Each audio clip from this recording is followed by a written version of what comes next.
into. And to know that you didn't learn about one, like, not one. It's the typical,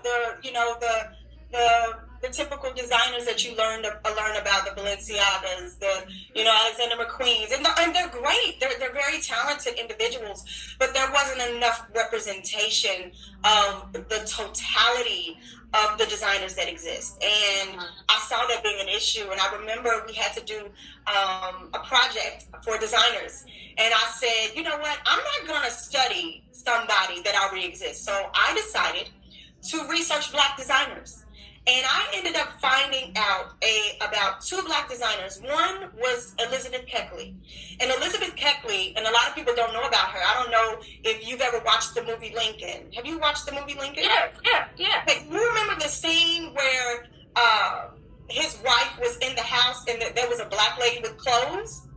Yeah. I don't know if you remember that scene. But I actually just watched that movie. Yeah, so a lot of people thought that was her baby, basically her slave or her maid or whatever, getting her clothes together. But a lot of people don't know that was actually Elizabeth Keckley. And Elizabeth Keckley was actually the first African-American designer in the White House as a free woman.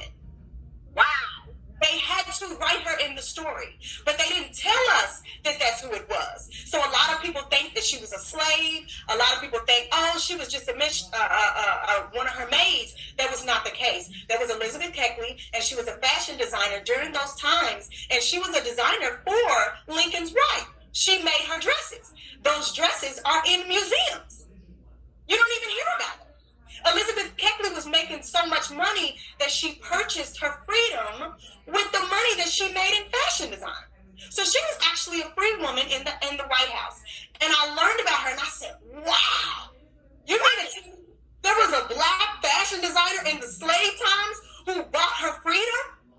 Are you kidding me? How is it that we don't know about her? She's actually in museums and all over, and we don't even hear about her.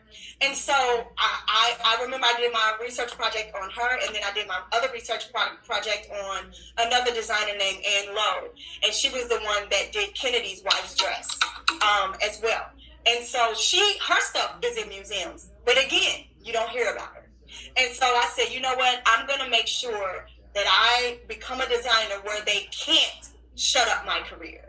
I want to make sure that I soar so high that you have to talk about me in history, just like Ann Lowe and just like Elizabeth Keckley, because we need more representation for women of color, men of color, people of color, period, just so people can see that we as well are talented.